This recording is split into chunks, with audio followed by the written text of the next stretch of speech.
know you heard me on the radio flexing. She loved the sound of my voice, it's the best thing.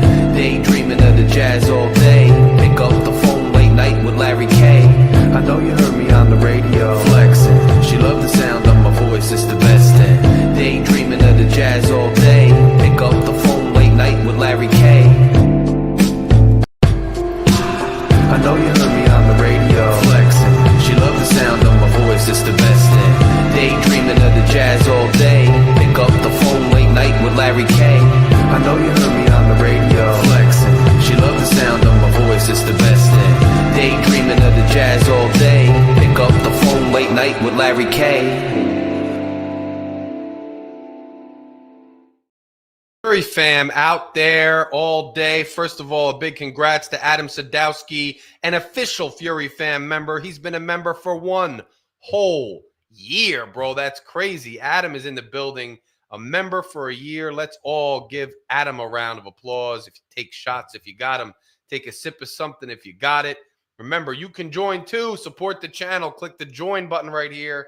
But for now, just click the like button. Click the subscribe button. Let's get it rolling on a Victory Tuesday. Super chats are open. I got the boys in the back. We're about to give you some good, bad, and ugly, some talk about the game, talk about what it means, all those things. No, the intro was not an accident. I just wanted to hit you with some retro stuff and then hit you with the new one too. And I'm just fooling around because it's a Victory Tuesday and we haven't had one of those in a long time. So I wanted to hit you with a little vintage late night with Larry K, man. But welcome, everybody, especially the Fury fam members. Adam's in the building. Remember, join and you get your comments featured, blah, blah. We know how it goes. You get access to my written column. Joe, another Fury fam member who's always hollering at me, always tuned into the Phins. He's a believer. He believes in his Phins, and I respect him for that. That's a real fan right there. Even comes out to some of my events in Newark because he lives nearby me. But Joe, another Fury fan member, welcome, my brother. Welcome, everybody. So Miami, they win last night. They win 23-15. They moved to 3-6 over the Rams. Miami's total yards, 238 to the Rams, 327. Passing yards, Miami, 171 to the Rams, 257. Rushing yards, 67 to the Rams, 70. Yards per play, Miami 4.5, the Rams 4.8. It looks like the Rams beat us in almost every category. How did we win? Well, I'll tell you how we won. First of all, third down efficiency, Miami was 6 of 13. Rams are only 3 of 12. We allowed 3 sacks. They allowed 4 sacks. They got 6 penalties. We only had 1 penalty, which is a big surprise for this Dolphins team who has struggled so often, so much. Time of possession was very close, and they each had an interception thrown. So how did Miami win this game? Well, I'm going to tell you right now, it came down, in my opinion, to defense.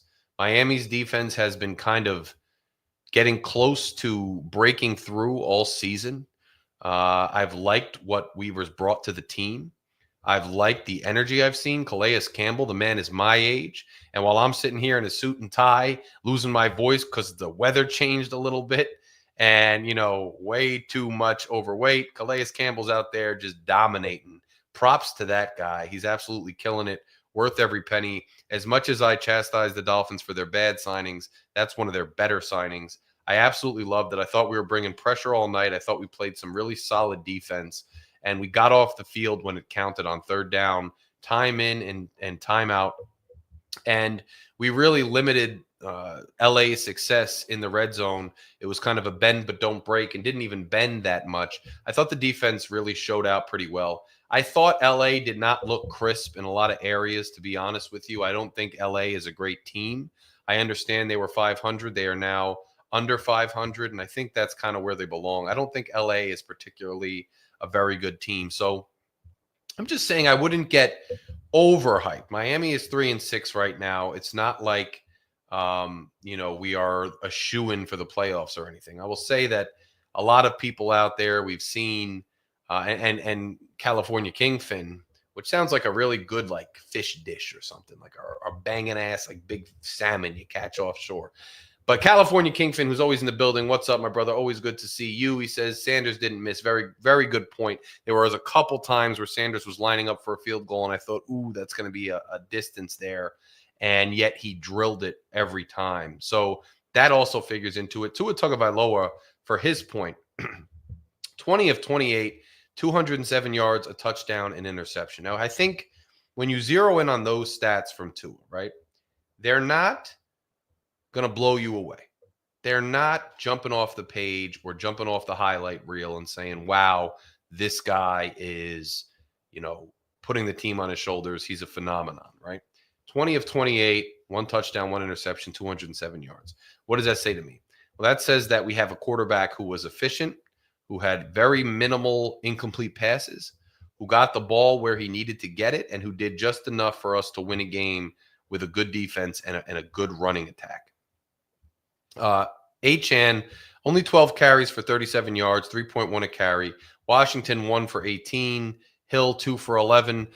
Really an interesting game where, it didn't seem like we were lighting the stat sheet on fire or doing anything particularly crazy.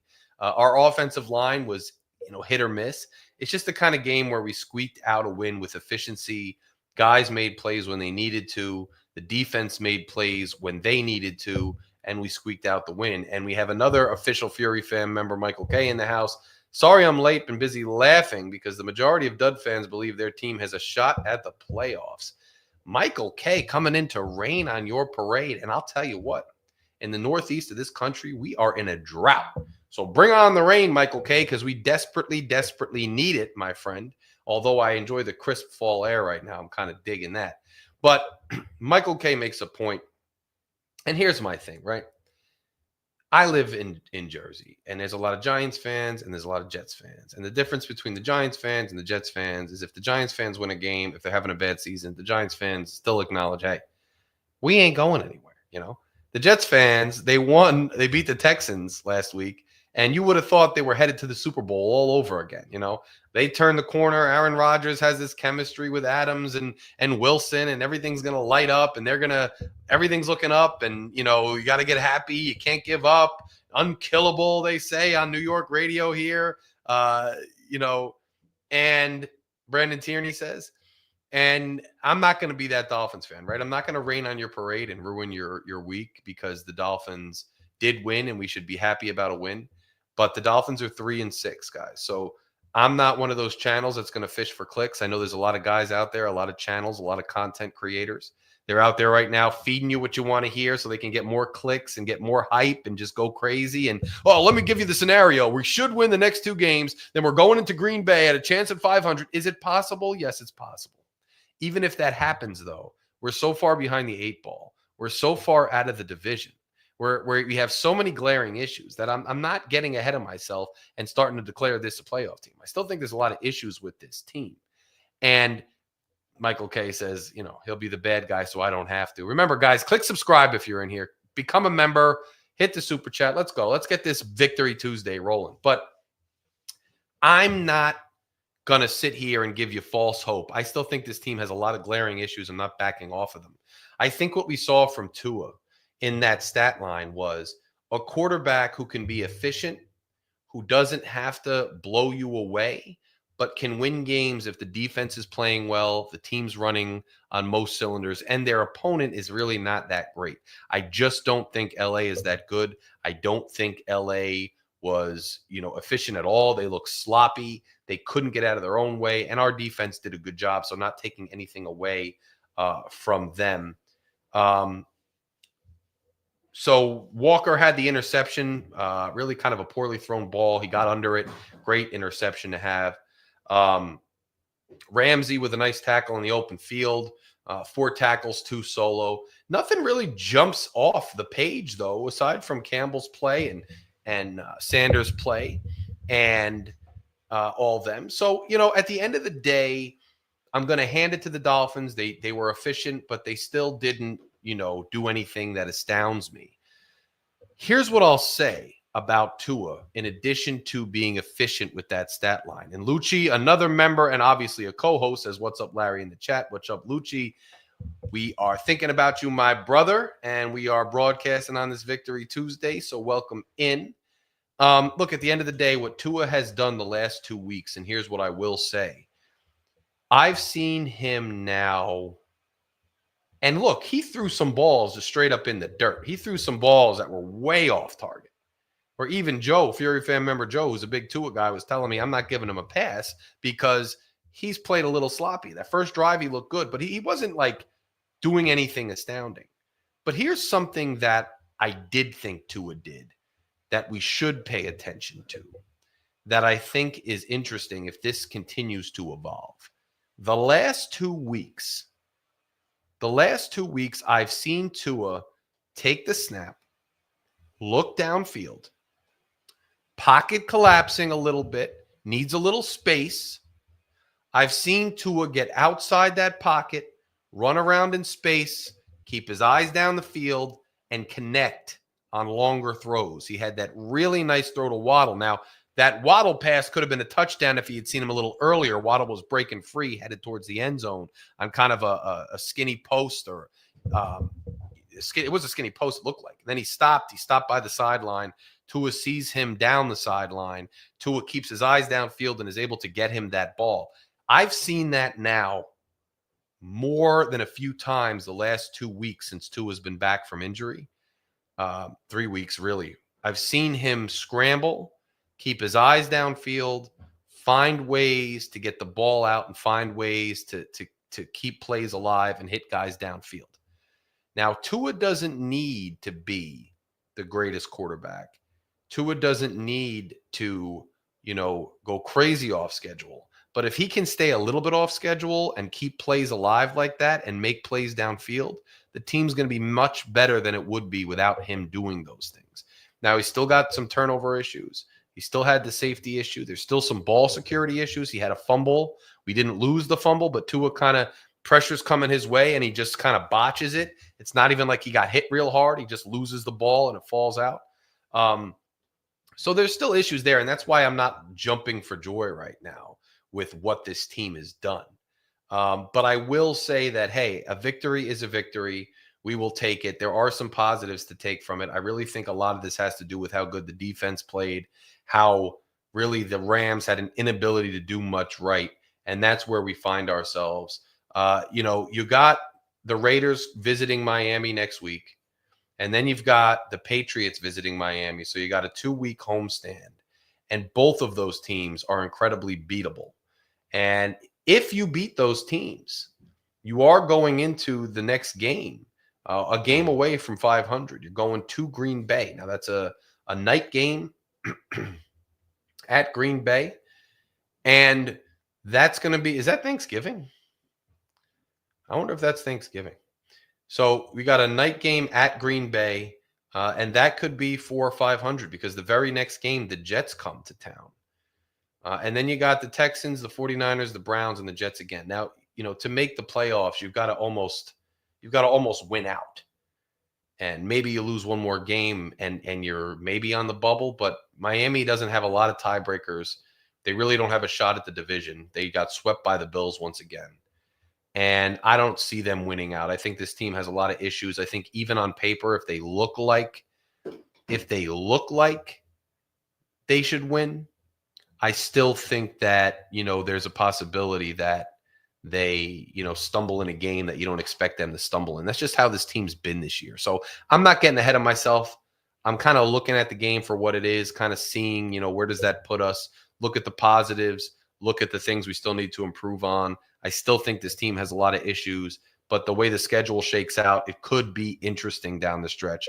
And I guess as a football fan, all you're really looking for is something interesting down the stretch. If Miami, and it's a big if, okay? I don't care that the Raiders aren't good and the Patriots aren't good. You know who else is not good? The Miami Dolphins are not good. Okay, they're looking at us the same way and saying, they think the Texans later in the year, the Packers are looking at us. They're looking at us and saying, well, that's a win. That'll get us to whatever record, such and such. So I'm not getting ahead of myself in any way, shape, or form. And you shouldn't either. You should take a breath, be an objective fan. Don't set yourself up for heartbreak.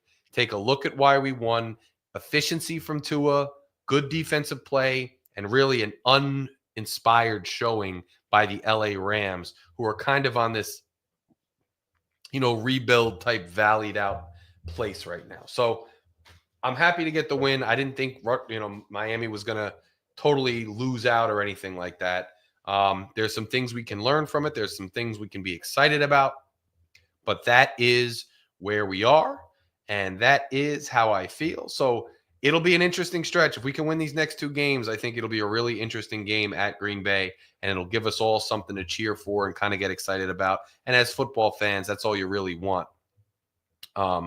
So that's about it for me on my little solo thing. Since G had a Hotmail mishap, I don't know what he's doing. He's got different email addresses coming in, not coming in. I don't know what he's doing. We're gonna give G a chance to tell us what his thoughts on the game were, because I haven't heard it. But first, I want to give a shout out to my boy Shake Morning, Money. Your Majesty. It is another beautiful day in Zamunda. What's up, Shaky? What's up, Michael K, Scott Jackson, Joseph? What's going on? How y'all doing? So before we get into the good, the bad, the ugly, G, why don't you, because your Hotmail had a mishap, I don't know, your server's full, you're eating something there. I mean, you got the classic hoodie on, and I want to know what you're thinking. We put the belt to the bum. We put belt asses. I'm gonna say it.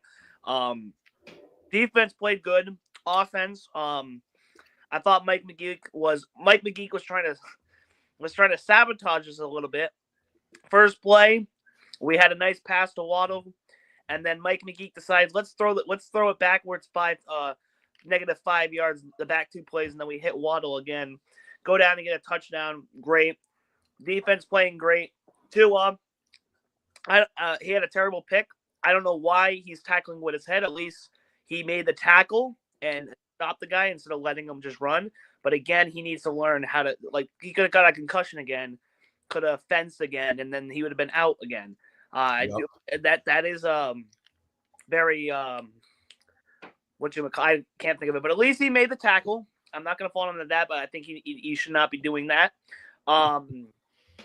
There was a defense played great. I'm not, even though Jordan Poyer, we call him the 50-year-old scumbag. There's nothing to complain about with him. Odell, even though he's washed up, he made some good catches to keep us in the game. James Sanders, I know we like to poo on him a lot. He did his job.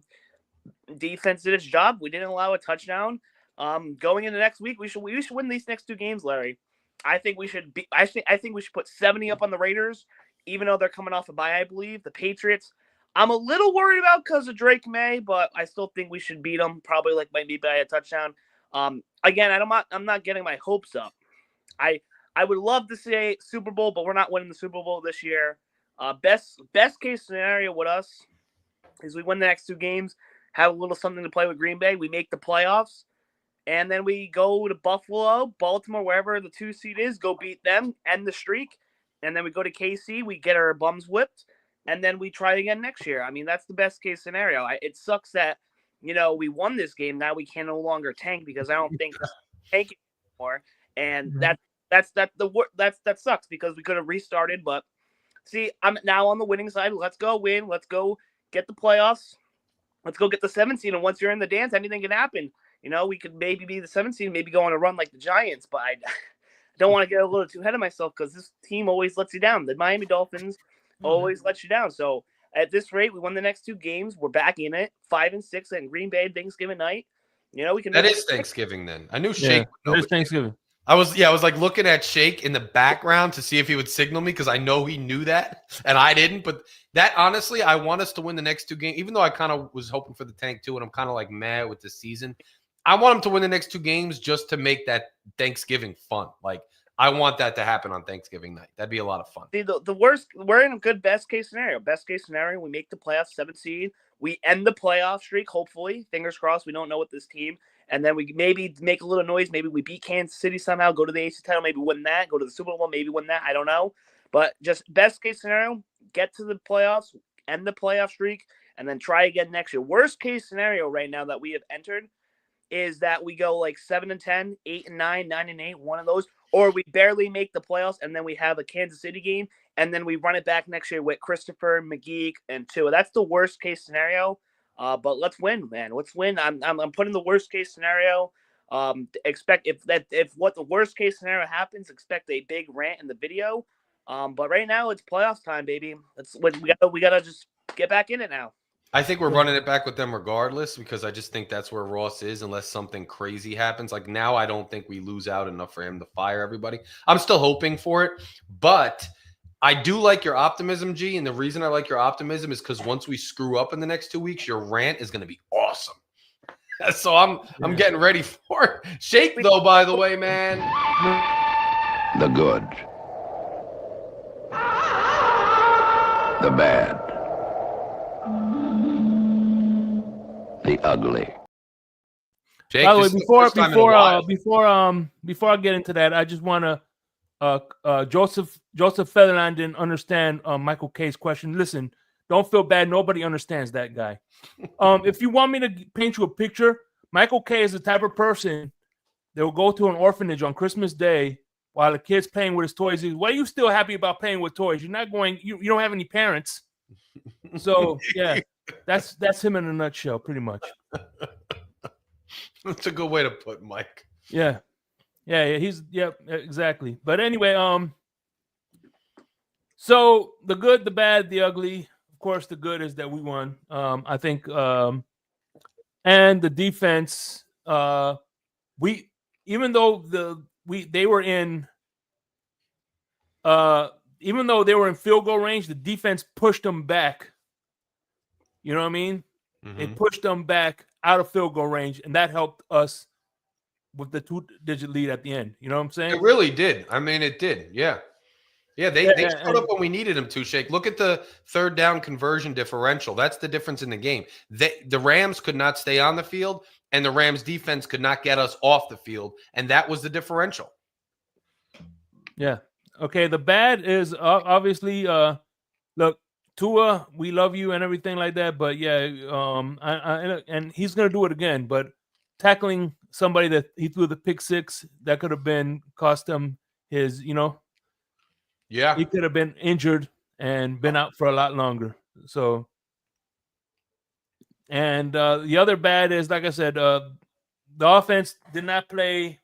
I don't know. I think they're improving, but they still are stumbling on their, play calling or whatever it is, man. The freaking offensive line, again, the merry-go-round is whatever, you know what I'm saying? Oh yeah, it just looked like, that's what I'm saying about this game, right? Like we won and we had some efficiency there, but overall, like it just seemed like we weren't hitting at a high clip. Like just because we won doesn't mean it looked crisp. It kind of looked sloppy. It kind of looked uninspired. It was nothing that got me, so excited about the game. So I'm glad we won, but I get what you're saying. Like it was kind of sputtering. You know what I'm saying, Shake? Mm-hmm. We should have been in the first half. It was 10-6. We should have been up way more than 4 points. It seemed again, Mike McGee was trying to sabotage us, bro, with these stupid bubble screens. It feels like he found Adam Gase's playbook or something again, and he's like, I'm going to use this. Listen, I know we have to do bubble screens, but can we stop running them on 1st and 10? Can we save that for like 3rd and like 15? Like, this is ridiculous. I mean, granted, I know people were saying, well, they worked the last 2 weeks. Well, listen, I explained this in my rant video. Hey, listen, this is a country of free speech. If I don't like something, I'm going to say my mind. I'm going to go on to tweet about it. You don't like it, there's a mute button, there's a block button. Listen, if I go to a restaurant and I order a burger medium well, and the chef gives me a raw piece of a raw burger, what do you think I'm going to do? I'm going to be like, chef, this is raw. I would like another burger, please. Again, Damn right. And if you order it medium well, you already got an issue, but we're not going to talk about that. You get a medium well hockey puck if that's what you want. Exactly. Yeah. No, but I know what you're saying. I know what you're saying, G. I couldn't resist that. I mean, And finally, the Michael K. I mean, the ugly. Listen, I'm not gonna say anything that's on the football field, but however, that whatever Tool was wearing, oh my god, that shit. Yo, what was that, bro? I don't know, but listen, Michael. It wasn't cold. Like it was listen, LA, bro. Why was he doing that? Why does he do weird stuff all the time to us? Shout out to El Capitan and HB. The guy who did the video in the blender. Oh yeah. What was he doing? to infinity and beyond. But hey, listen.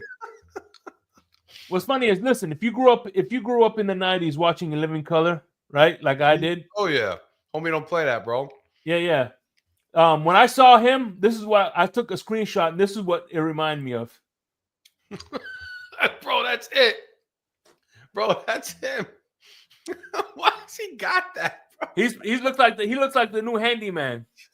He does, bro. He looks like he's about to go into the UFO or something, man. Like he's waiting to get beamed up. I don't understand what he's doing, man. Why does he keep doing this weird new looks and stuff? It's like the new me, the new Tua. Like, what is up with him, bro? It's the new Jan Brady. It's the new Tua Tagovailoa. Like, why is he? What is going on with him, bro? He keeps a lot of receipts. These receipts are going to this man's head. I mean, I don't understand. He's starting to look downfield, so he's obviously listened to this show to hear that he should do that. Mm-hmm. But I don't know what that. Let's hope he gets rid of that whole thing, the drapery there. My dad said it could. I doubt it's the case, but do you think it could be something that can help him with concussions? Maybe that's why he's wearing it, but I highly doubt it. I mean, look, maybe he's not wearing the Guardian cap, but maybe this is more. Maybe it helps. I mean, it probably does. I don't know.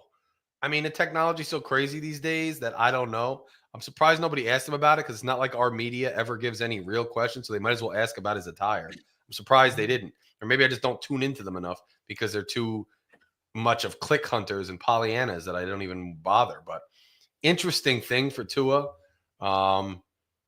Efficient game for Tua. Shake, what do you think? We going to win the next 2 games? I mean, they look like we can. Yeah, winnable games, yeah. Yeah. And they're at home? They're at home. You get anybody back healthy? I mean, I'll say the only 2 teams that we that are hard would be the Packers and 49ers. And again, we what's funny is Miami said that about like looking at our schedule, right? Like, yeah. Miami said, well, you know what? The Titans, that's going to be an easy game, and the Cowboys is going to be, it's like right, and it wasn't right, bro. And that's why I'm not counting on anything because his team hasn't been good this year. So it's like, yeah, those teams are very beatable. We should beat them, but who the heck knows with this team? Yeah, who really knows? And Mark comes in right on cue. Tua can't play in the cold weather. We know that. That's why he's got the head thing on, man. Starting to get ready for the cold. It was 58 degrees in L.A., man. Can't be playing in that cold desert. Better be wearing that in Green Bay. I'm looking at on Twitter. Someone said it might be a high degree of 33 degrees in Green Bay. Oh, no. You know how that goes for us usually. You know how that goes for Tua usually, man. It's usually not too good. So that's gonna be rough, man. But I do think the defense has been kind of like chomping at the bit all year. I think we really could have benefited from another defensive playmaker. I'll go down screaming that we should have kept AVG just for that playmaking ability. I think we lost Fuller in this game. I think somebody went out. I think he went out injured. I don't know if he came back. Nice to have Zach Sealer back, though. I mean, his presence was felt, man. He brought the guy down for a 4-yard loss early in the game, really set the tone. You got a guy like Sealer, I think it bodes well. I will say there was a lot of talk last year about Sealer only benefiting from being next to Christian Wilkins. I think Sealer has shown that he himself has a lot of talent and he's a force in and of himself, which is nice to see. I also think Chop Robinson, who me included was kind of down on him when, first round draft pick, you want him to show out, you want him to do something great. And all of a sudden, the last couple of weeks, it looks like Chop is kind of hitting his stride and turning the corner. And I think that bodes well, too, because he's been a little bit of a force. You have Chop there. It kind of does answer a need. We still have needs because obviously Phillips is hurt again. Chubb, who the hell knows what's going to happen to him? Who knows if either of those guys, when they come back, are the same players that they were. So it is nice to see Chop, making an impact and Chop starting to develop and come on as an edge rusher. And it's nice to see Sealer kind of hit his stride again. I'll say that. I like the defense and the way it's been playing. They were missing a lot of tackles too. Like Long was missing a lot of tackles. And now this week they were wrapping up. They were playing better. And so it was good. It was good. And Larry, you're the only diehard, are you? And Finn fan I know. Mark, see, that's funny because I swear to God, I was looking at the name and I'm like, I thought I knew Mark from the Rutgers show. Like, but I'm losing my mind perpetually. I'm just going on a downward spiral now in my older age. And I was like, maybe I'm just confusing things. But no, Mark is one of those Finn fan, RU fans like me. So good to see you in here talking, man. And yes, I'm diehard both. And that's why I'm constantly dying, because they give me agita. But this week, both teams won on the football field. So that was a good thing. I had Rutgers on one of my parlays that lost. There you go. So your parlay's doing a little better this week. I love it. Hey, Had Rutgers. Crypto was there. Crypto was there. He said there was a lot of Dolphin fans representing at that stadium. You could hear it in the game too. I actually was impressed. I could hear on the broadcast. And this wasn't even a Chargers game where you would think that there'd be such an opening for opposing team fans. This was a Rams game, and I could hear the Dolphins fans. So if you guys were out in LA and you guys are making noise, man, props to you, because I could hear the crowd noise coming through, especially in the end of the game. Crowd noise was evident. It was obvious that they were there. You guys showed out. Good for you, man. Bringing the fan base out there and getting everybody hyped up out there, letting the team know that they have support on the West Coast. Great to see. Look, it just, there's talent on this team. And I don't believe that the talent is constructed well enough for us to be a legitimate contender. And I don't believe that the current coaching staff is the right one to get it done. But games like this show us that there is talent on this team that you have to reckon with. And when they do their job, they can win games and they can make an impact. And Mark says he's from Jersey, baby, since Marino days. Same for me, my brother.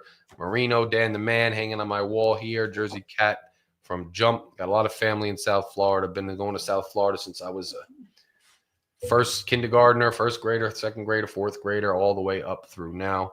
And California fan. I'm in LA. True Blazer says Jersey. Yeah. So we're going to drop the link if anybody wants to come up here. I mean, this has been one of those seasons where, in past seasons, it's been ups and downs. It's been a lot of in the trenches. It's been legitimately nail biting and a lot on the line. So we've had so much to talk about, and we've had, such a healthy dialogue on this channel with so many, just a lot of energy. And this year, unfortunately, the Phins have kind of taken the energy out of our sails. So it's a little different on the show too. Isn't it crazy, Shake? You kind of feel it like it's just not the same as it is when, when the season matters a little more. The energy just isn't there quite as much. But yeah, man. We say our piece, man. We say our piece. So hey, listen, I agree with Michael K. The Bills fans travel well, especially in third world countries, because I'm sure there's people in Taiwan that think the Bills are forfeited. They do. They got the T-shirts. They got the T-shirts and the hats.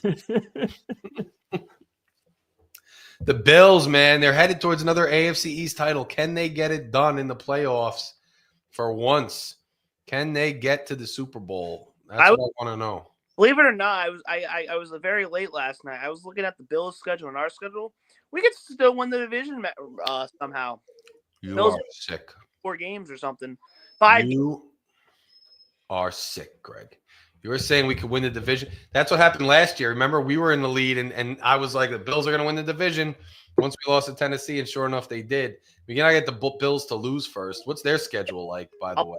They got to lose at least 5 games because they have the tiebreaker. They have the Chiefs this Sunday. That could be a loss. They have the Niners. Could be a loss to Rams. Probably, Lions. They look crappy against us. I'm telling you right now. They did not look like they were hitting on all cylinders. Then they have the Bills, the Jets, the Patriots, the Jets, and the Patriots again. So there's realistically, I see 3 losses for the Bills, but you never know with this league. The Bills, I feel like they're going to win most of those games. Oh yeah, for sure. Like they're going to lose 1 or 2 of their remaining games. Probably lose to the Chiefs and Lions, and that's it. Let me ask you guys this: Chiefs undefeated. You going to root for the Bills? Oh, I'm rooting for the Bills. Me too. The Chiefs. I'm going to tell you right now. They have a horseshoe. I explained this in my rant video. They have a horseshoe so far up there behind. You don't even want to look up there because it's so far up there. Mm-hmm. How world. I mean, block. You can't even find it with a colonoscopy, huh? The Chiefs are lucky right now. I mean, if I pull up their schedule, they're in a foot out of bounds away. The pass interference with the Falcons, a pass interference against the Bengals, and then the blocked field goal, and the Buccaneers they should have 5 losses right now. They should. And that reminds me of 07 with the Pats. I remember sitting there, especially their game against the Ravens, I think it was. And I'm just watching, and I'm like, they should lose this game. Like, what are they doing? And finally, they lost in the Super Bowl, but I'm hoping the Chiefs don't get that far. Like, I liked KC the first year they won because I'm like, Andy Reid, he gets a ring, and Mahomes is kind of cool, and somebody new other than the Patriot. Now it's just getting boring. It's like enough of the Chiefs. It seems like this is how the NFL is now. The team emerges as like the underdog with a story. They win the first one. Then they win the second one. Then they win the third. Then they start going on runs of like undefeated. And it's like enough already. The refs start giving them all the calls. They get a lot of lucky breaks. I mean, that's how football works, right? Like the better you are, the more breaks are going to bounce your way because you're just playing better overall. You're a better team and you take advantage of opportunities better. But it's still frustrating. Like, I'm going to root for the Bills to beat them. Get rid of the undefeated. Let's move on. Like, it's already been over 50 years. And, just here's the Chiefs' remaining schedule. They have the Bills, of course, Sunday. Next week it's the Panthers. Then the Raiders, Chargers, Browns, Texans, Steelers, Broncos. Out of those games, there's realistically, I could see 3 losses. The Broncos, it depends if the Chiefs, they're probably going to have if they win every game. Broncos are going to probably be playing for the 7th seed. Chiefs are probably playing for the undefeated season.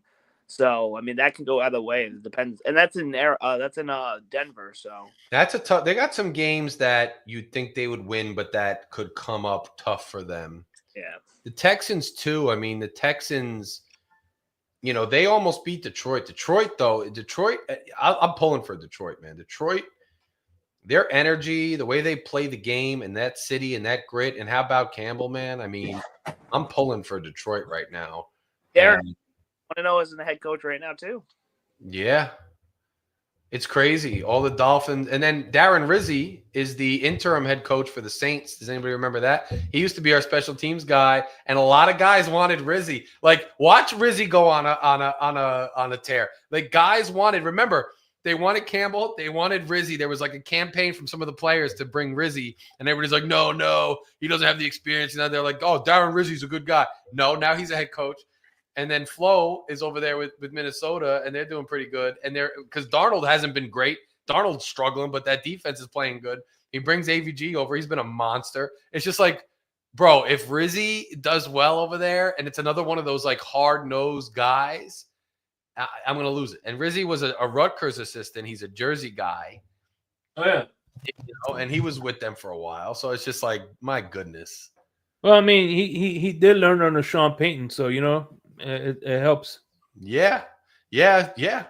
And now we got Carrie D, another Fury fan member in the building. Carrie, great to see you. Great to hear from you. God bless you, Larry. So glad to see you. Hope you're continuing to heal and be strengthened.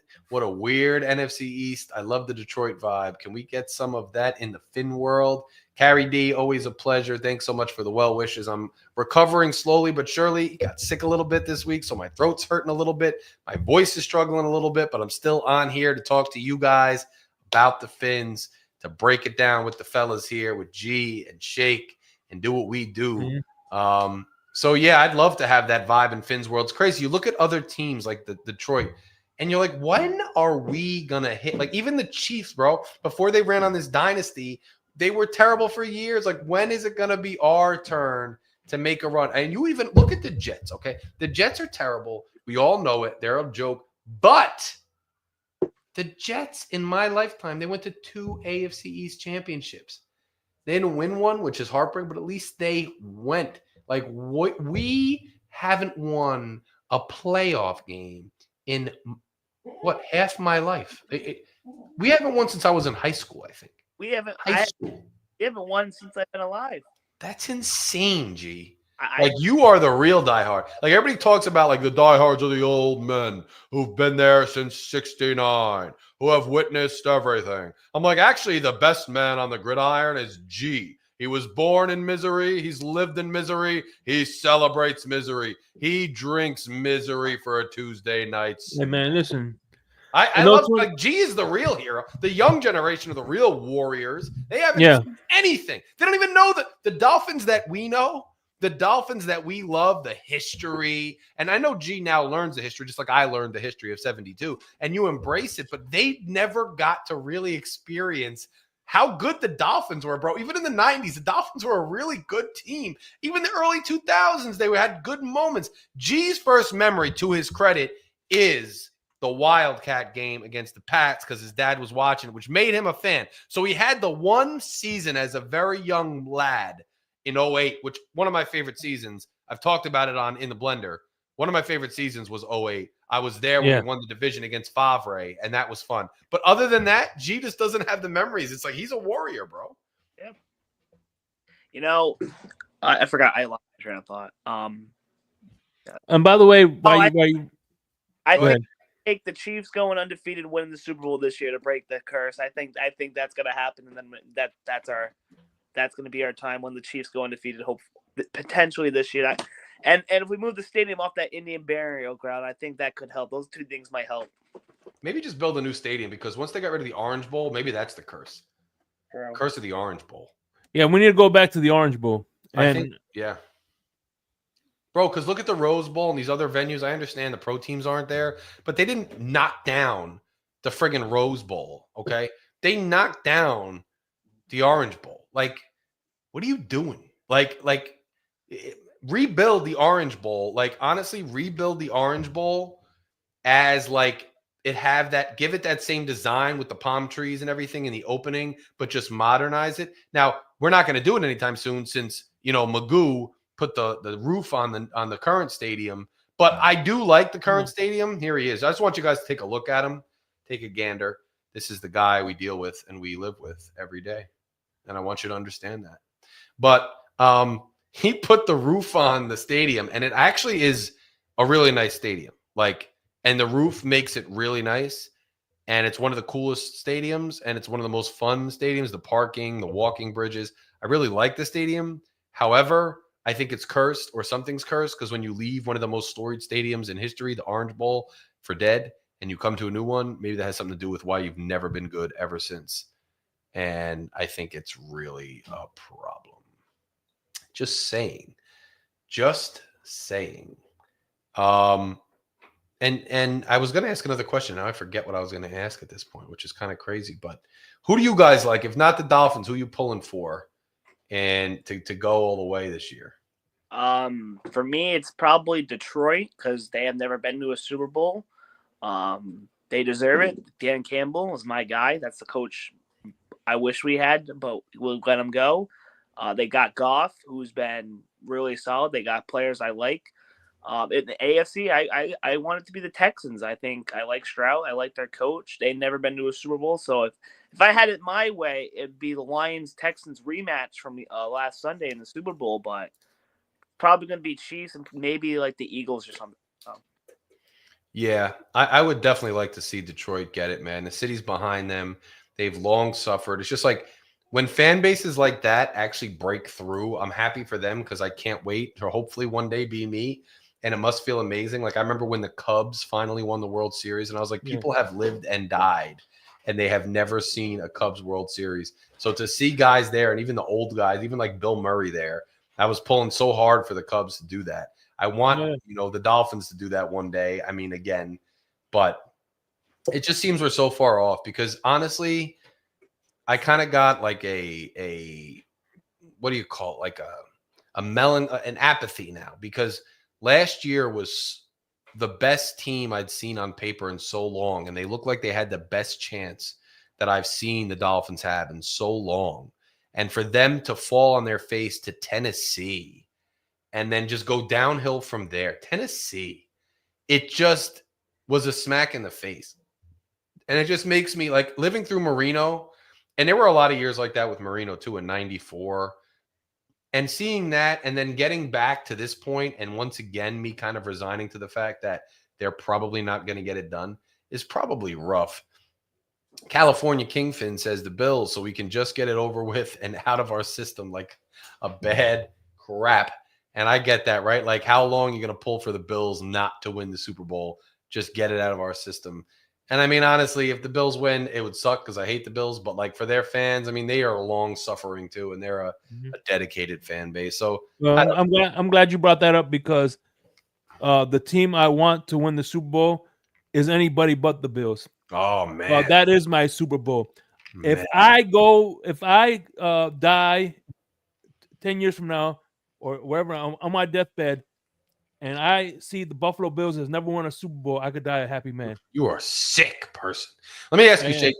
If the Dolphins are going to win one Super Bowl in your life for sure, but the Bills would have to win 3 in your life for sure. I don't Would you want make that deal? Listen, we won 2 Super Bowls. Wow. I can look it up on YouTube. Nope. I'll tell you, I would take that deal. I would take the Bills winning 3 if Miami won 1. No. I would take it. I would take it. Gee, would you No, take? I'll listen. I would do like all these celebrities are saying right now and move to Europe, Canada. Raph, what up, my bro? I think Shake. as long as Josh Allen is not the quarterback, then they can win 3 Super Bowls. California Kingfin says he'll take it. And Carrie D. I'd rather see the Patriots win 5 more before I see Buffalo win 1. Man, I'm done with the Patriots winning. I don't want to see it ever again.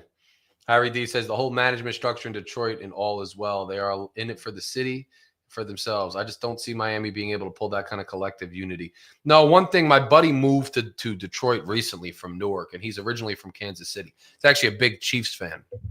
And one thing he told me was, in going out to Detroit, the city has a lot of pride for itself, and the surrounding suburbs of Detroit also rep the hell out of Detroit. And in Jersey, like Newark, it's a rough place. Some people rep it in the suburbs, but mostly they don't rep it that much. New York, everybody reps it everywhere around the city, even out in Jersey. Everybody reps New York City.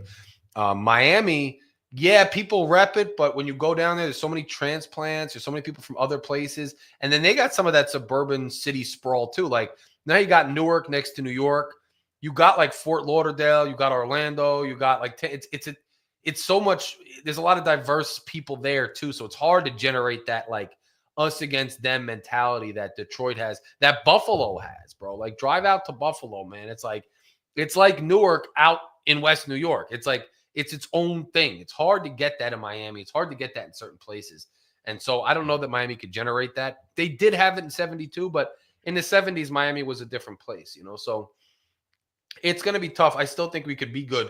South Florida still loves the Dolphins, and the Dolphins have, you know, you go to South Florida, there's Dolphins stuff everywhere. The billboards are Dolphins, the commercials are Dolphins, there's Dolphins memorabilia everywhere. I was in a Dunkin' Donuts in Boca, and I'm getting a coffee last year, and some older guy comes up to me, unsuspecting looking guy like a polo. He's like, hey, did the Dolphins win today? I'm like, yeah, they did. He's like, I was at the first ever Dolphins game in 1960, whatever. And I was like, wow.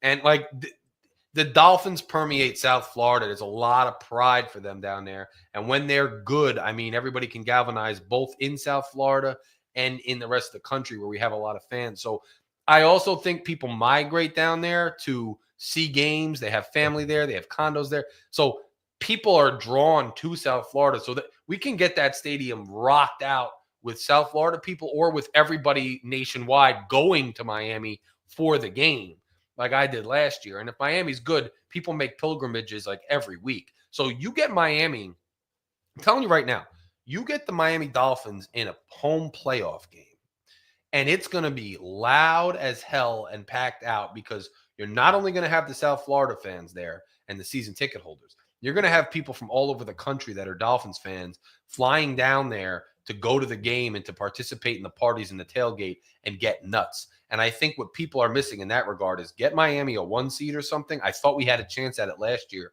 and that's why I'm so heartbroken. Get Miami a high seed like that where they have multiple home games, and you're going to get a crowd that shows up both locally and people making pilgrimages. That's going to be a tough place to play. It is. By the way, since Blue, I approve this message.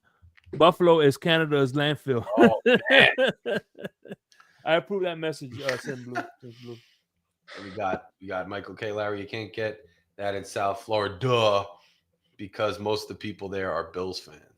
Man, and there's a lot of Bills. The Bills make they make the trip. I feel like every year there's Bills fans, and there's a lot of Pats fans too, and a lot of Jets fans. Any chance to get out of that shithole? Well, you would do it. So I don't know, man. I would definitely take a Buffalo dynasty just for a Super Bowl win from Miami at this point. I'm willing to trade most things, guys. I'm willing to trade many things.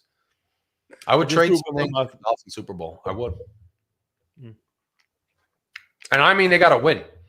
And they got to do it while I'm not too old where I can barely remember. They got to win when I can still have a couple brews. I could go check out the parties. I could go to South Florida and party with you guys.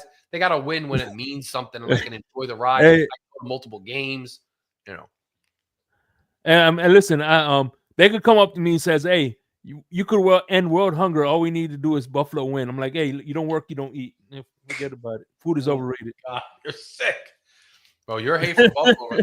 So, I don't like Buffalo, but I probably hate Buffalo the least of the two rivals.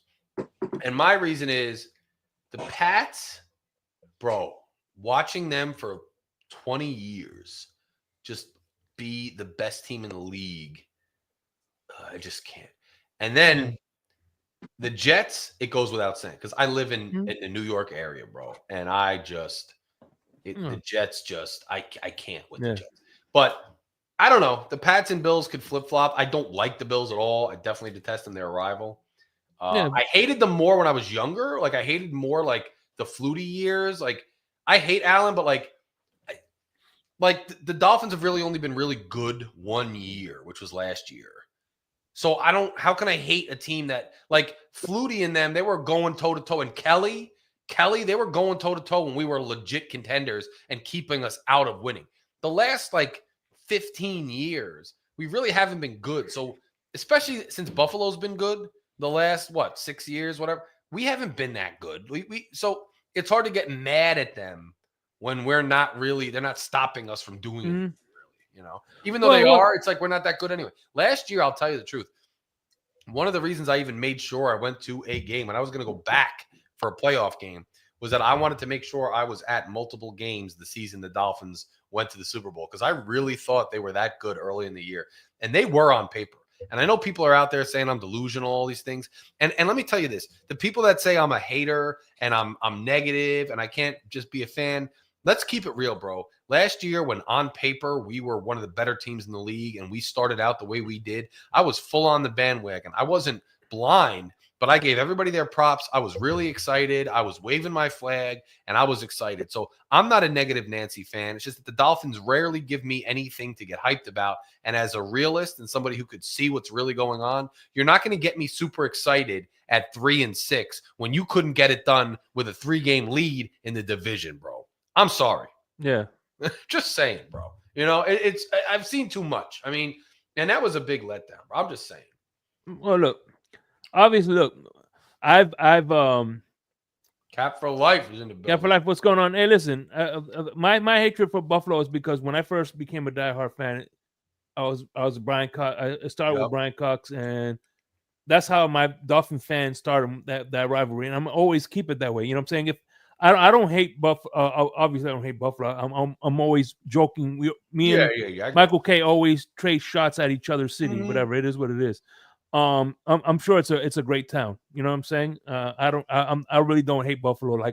Yeah. Because I have a lot of close friends that are Buffalo Bills fans, and Michael K's. I've done a couple of shows with Michael K. But I come from the standpoint of the Yankees and Boston. The Yankees or a Boston fan is never, or a Yankee fan is never going to want to see the Red Sox win, and vice versa. Or the Michigan and Ohio State, Florida and Florida State. That's just bro, how I like the Rangers and the Devils. I hate the Rangers. So it is what it is. It's a fun thing for me. Yeah, I get it. Cat.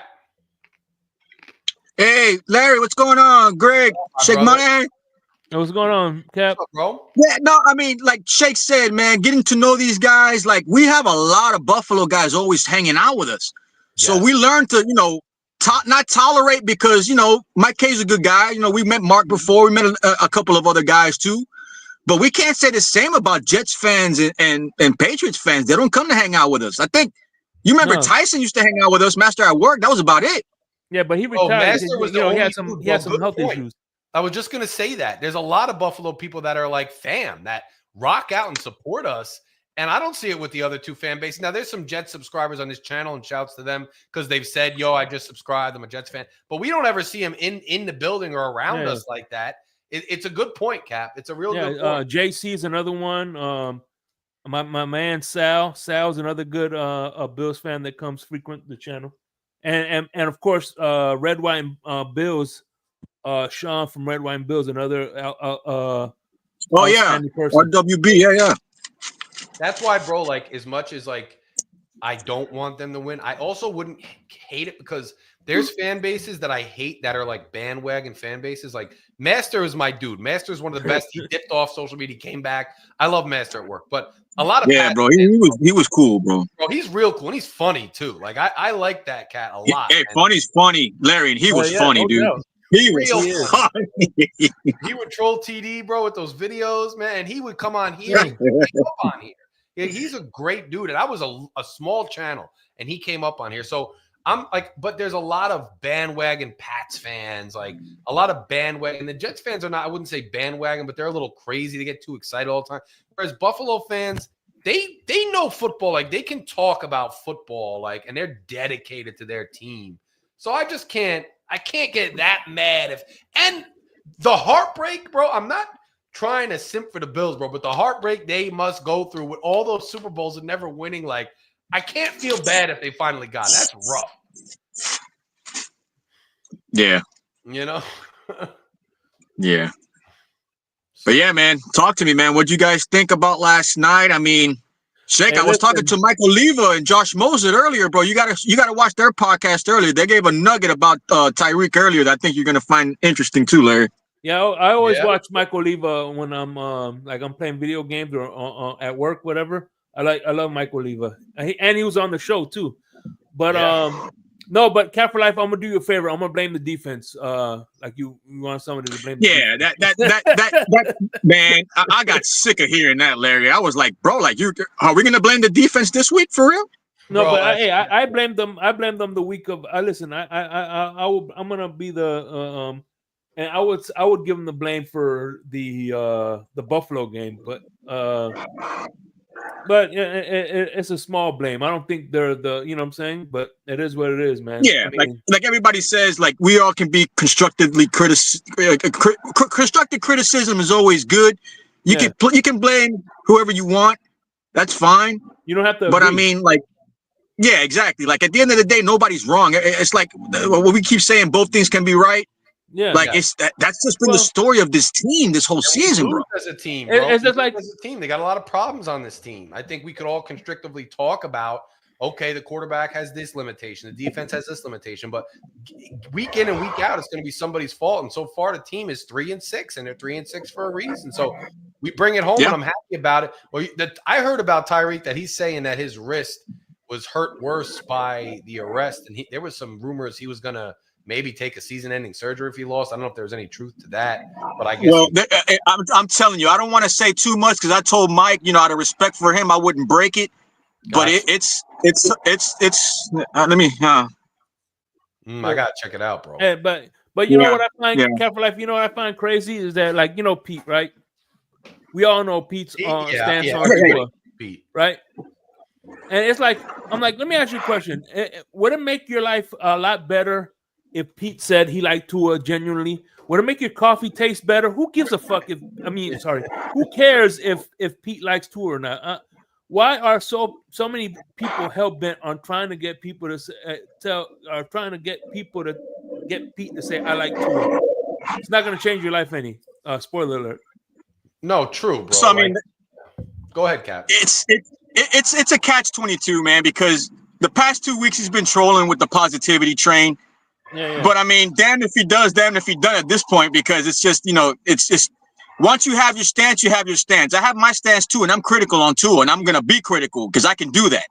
Like if you want tough love, you want tough love from the people around you.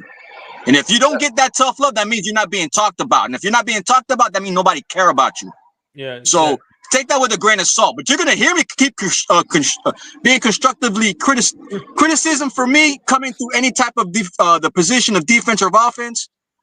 But it has to be warranted. I'm just not gonna come at somebody just to be malicious. That's not gonna happen from me.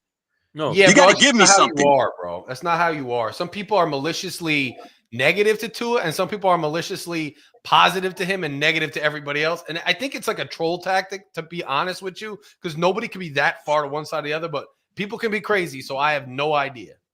Yeah, I've seen crazy. I didn't think it existed like that, but man.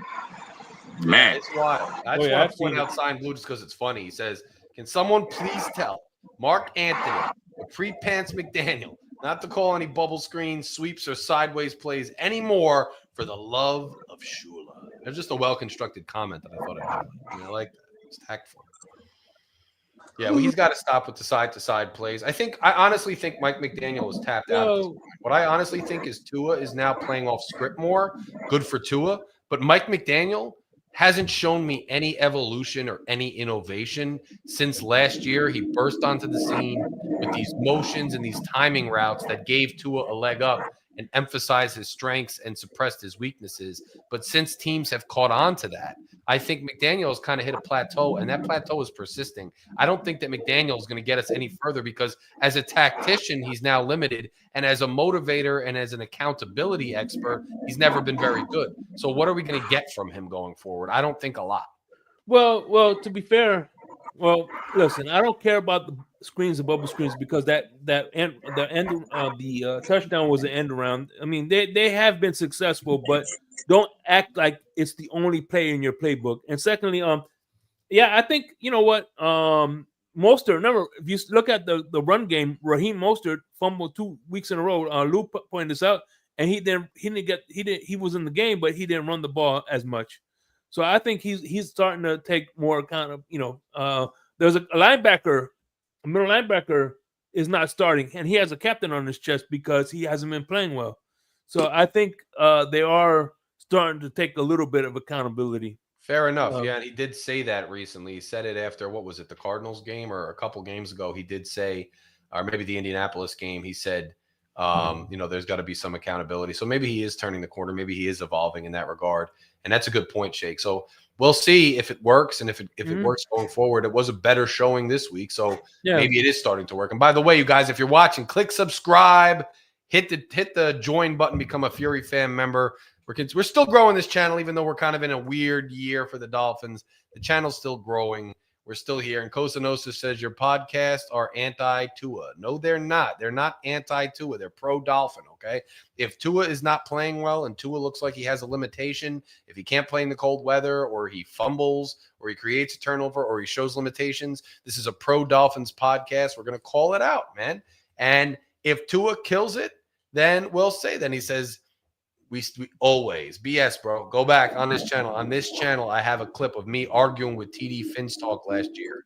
Me and TD arguing because TD wanted to hate on Tua even when he had a good game, and I pointed out that he had a good game against Baltimore. But TD was right overall that Tua was going to struggle down the stretch, and he has struggled down the stretch. And I'm just calling it as it is. But on this channel, you can go back right now and find the clip of me and TD arguing and me defending Tua. So don't say that I'm always hating on Tua. That's nonsense. That's nonsense. iDog knows the deal. They're pro-facts. All I care about is the facts. All I care about is objectivity. Just the facts, Jack. That's how this channel runs. That's why Fury fan members who are subscribers or official members, anybody who donates to this channel, rocks with this channel, whatever, knows they come here for the objectivity. They come here for the legitimacy. And Cosa Nostra says, I always listen to your podcast, try to comment. And Cosa Nostra, don't take it personally, my brother. I mean, you definitely do listen to this podcast a lot, and I appreciate it. I recognize your name. But I do not degrade Tua. I just call it like it is. I still don't think that Tua is the guy that's going to win us a chip. I hope I'm wrong.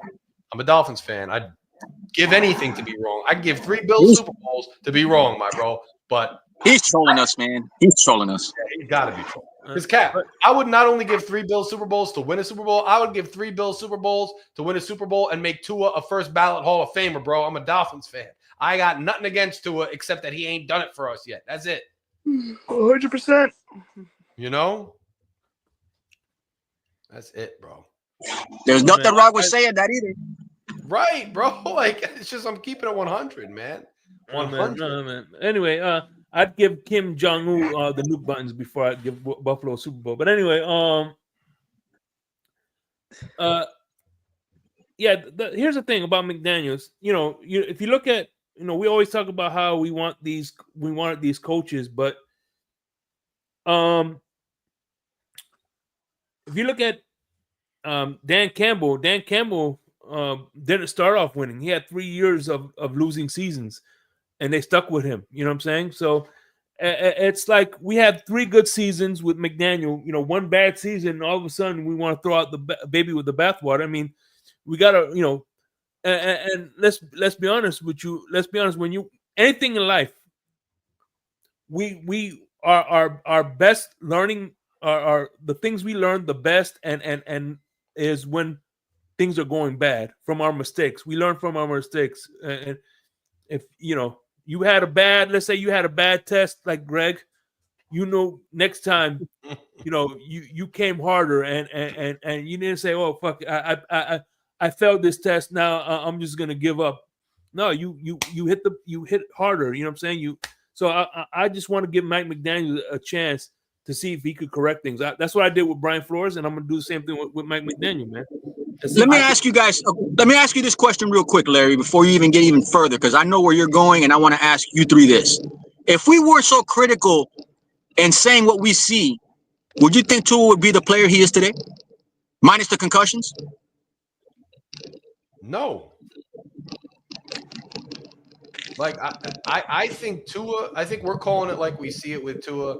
I think the criticism and switching out the coach for McDaniel is what made him improve to even the level he's at now.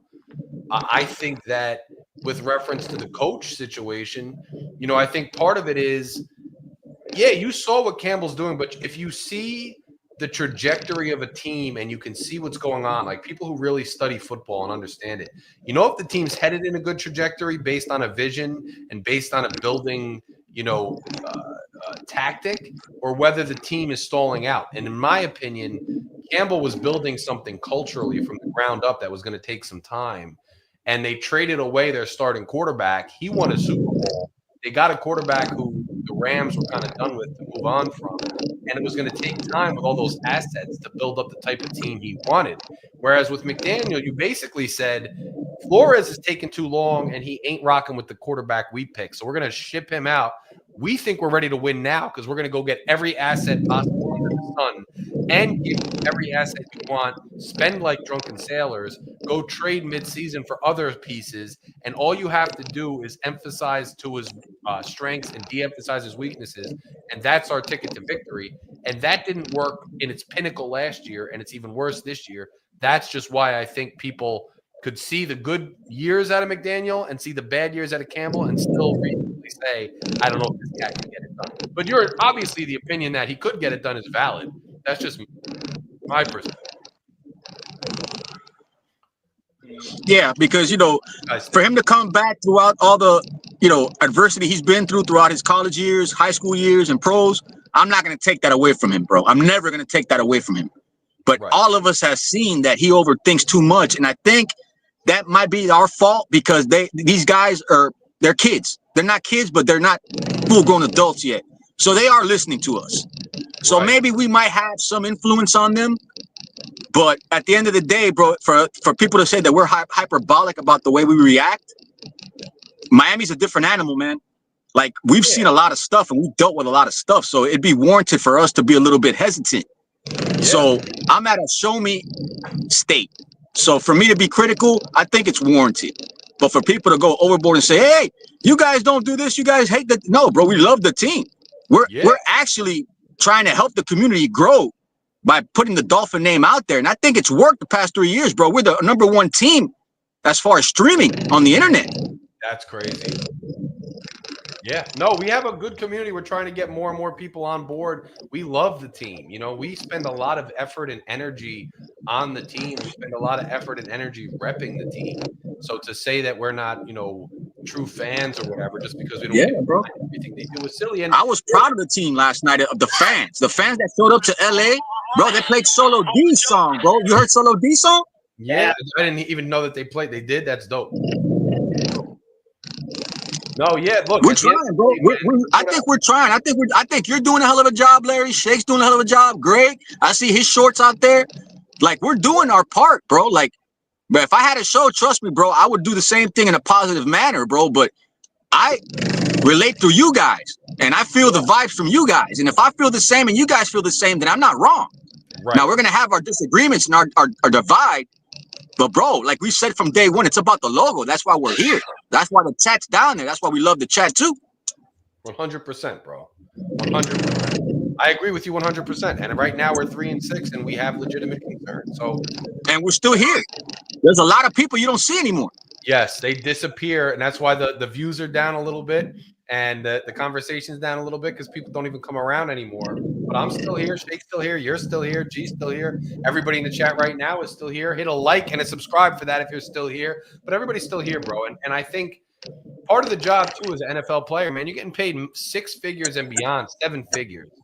You're balling the hell out. 8 figures. I mean, Facts, bro. that's part of the job. Like, yeah, it's tough, but as long as everybody keeps it football, like you're not ragging on a cat's home life, you're not taking it off the field. That's part of the game, man. You're gonna get criticism. Personal. That's where I draw the line, bro. You're on the internet, bro. Like, you have to be aware. You're on video. You're being filmed, bro. Like, you got to be careful on what you say about these people, bro. That's why you never really hear me come out the mouth with the F-bombs a lot, bro, unless somebody gets disrespectful with me. Right. Me too. But this team deserves the same amount of respect that everybody else on this panel Me everybody else in the community does, bro. No, but I agree with you, bro, because they're men, and off the field, that's one thing. Just like you could come on here and say my podcast is trash and say I suck at this. That's fine, because this is what I signed up for, right? I'm on the mic, I'm on video, I'm asking for subscribers. That's on me now. But you take it off there, people, that's when I get, it gets a little out of hand. So I'm all for you could be critical of a player on the field. You don't have to be scared to be critical of a player on the field. As long as you keep it football, that's what they signed up for, in my opinion. So that's part of it, man. That's part of it. So, let's talk about football. We got the Chargers, the Ravens, the Bengals, and Denver, and unfortunately the Colts. What's our percentage? What are we looking at? Well, I'm sorry. I hear a woodpecker in the background. Yeah, what is that?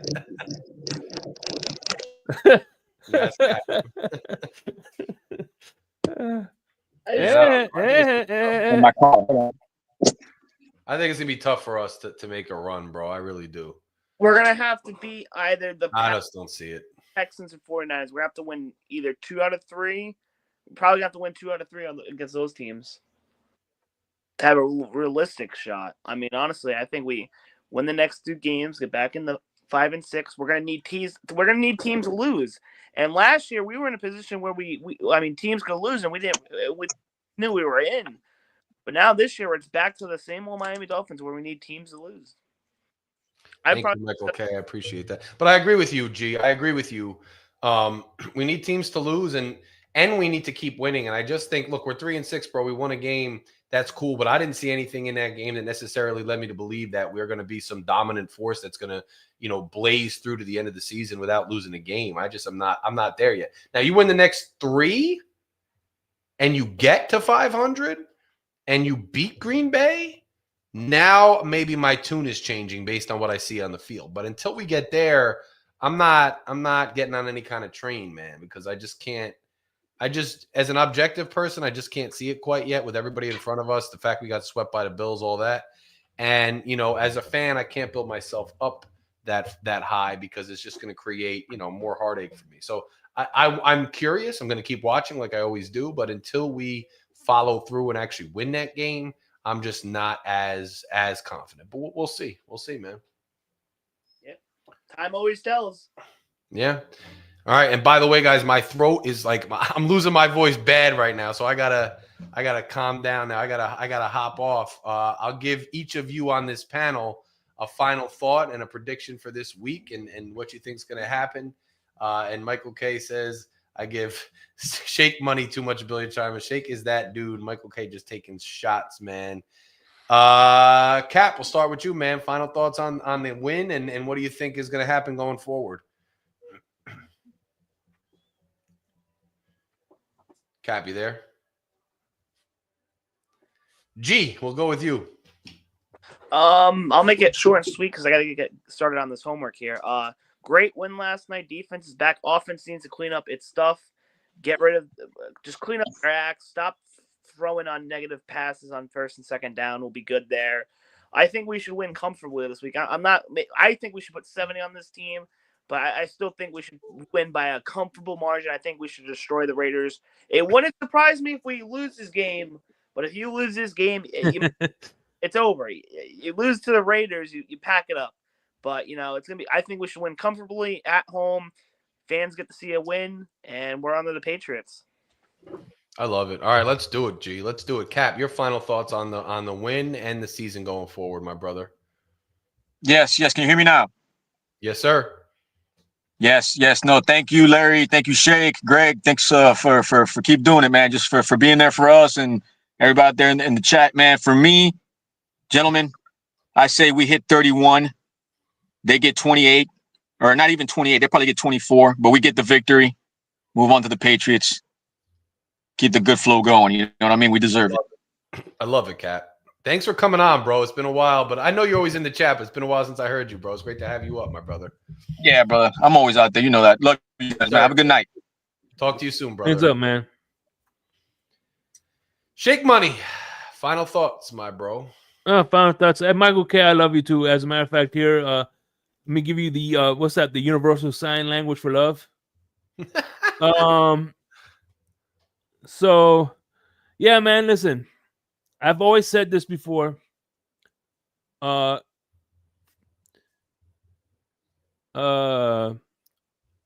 wins are like cold days in Florida.